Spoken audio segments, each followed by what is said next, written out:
മണലും സിമൻറ്റുമാണ് ഇവിടെ കൂട്ടുന്നത്. ഇതെന്തിനെന്ന് വെച്ചാൽ നമുക്ക് കുറച്ച് പടർത്തണ ചെടികളുണ്ട്. അപ്പോൾ അതൊന്ന് ഭംഗിയിൽ പടർത്താമെന്ന് വിചാരിച്ചിട്ടാണ്.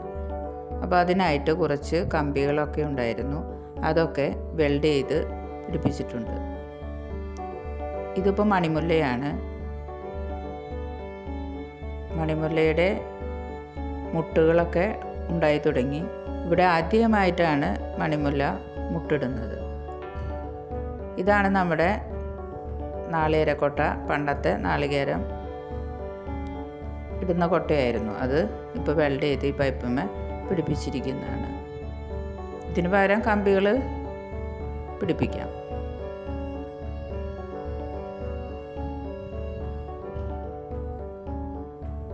ചെടികൾ നമുക്ക് ഏത് ഷേപ്പ് വേണമെങ്കിലും ആക്കാവുന്നതാണ്. ഇതുപോലെ കമ്പിയിട്ടാൽ, അല്ലെങ്കിൽ അത് പടർന്ന് പോകും. ഇതിപ്പോൾ ഗാർലിക് വൈൻ ചെടിയാണ്. ഇതിന് വെളുത്തുള്ളിയുടെ ഒരു മണമാണുള്ളത്. നന്നായി പൂവുണ്ടാവും. അത് നല്ല വെയിലത്ത് വെച്ച് കഴിഞ്ഞാൽ നല്ല പൂക്കളുണ്ടാവും ചെയ്യും.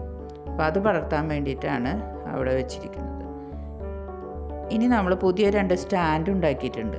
അപ്പോൾ ആ സ്റ്റാൻഡുമ്മ വെക്കാനായിട്ട് നമ്മളിവിടെയൊക്കെ ഒന്ന് ക്ലീൻ ചെയ്യുകയാണ്.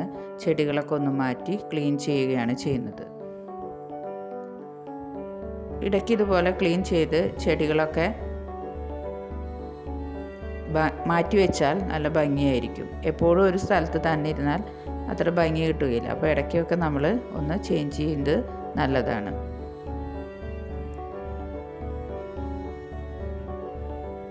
അധികം സൺലൈറ്റ് വേണ്ടാത്ത ചെടികളാണ് നമ്മളിപ്പോൾ ഇവിടെ സെറ്റ് ചെയ്യുന്നത്. ഈ സ്റ്റാൻഡുമ്മേ ഇതാണ് നമ്മുടെ പുതിയ 2 സ്റ്റാൻഡുകൾ.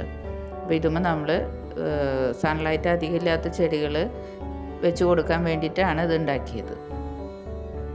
ഇവിടെ അധികവും അഗ്ലോണിമകളാണ് വെക്കുന്നത്. അതുപോലെ തന്നെ ഇതിനിടയ്ക്ക് വളങ്ങളൊക്കെ ഇട്ട് കൊടുക്കണം. നന്നായി നന കൊടുക്കണം. ഇനിയിപ്പോൾ വേനൽക്കാലം ആവുകയാണ്, അപ്പോൾ നന്നായി നന കൊടുക്കണം. ഇതിൻ്റെ അടുത്ത് വരും തോറും ഇടയ്ക്ക് നമ്മൾ വന്ന് ചെടികളെ നോക്കിയാൽ മാത്രമേ ചെടികൾ നല്ല ഭംഗിയിൽ നിൽക്കുകയുള്ളൂ. ഇതൊക്കെ നമ്മുടെ കമ്പി കൊണ്ടുണ്ടായിരിക്കുന്ന സപ്പോർട്ടിന് വേണ്ടിയിട്ട് ഉണ്ടാക്കിയിരിക്കുന്ന കാലുകളാണ്.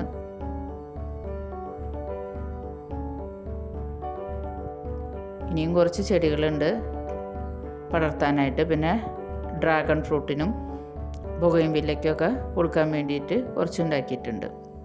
അപ്പോൾ നമ്മുടെ മണിമുല്ലയുടെ മുട്ടുകളാണ് കാണുന്നത്. പിന്നെ കാസ്കേഡിനും ഇതേ പൂക്കളൊക്കെ ഉണ്ടായി തുടങ്ങിയിട്ടുണ്ട്. ഇനി അടുത്ത വീഡിയോയിൽ അടുത്ത ദിവസം കാണാം.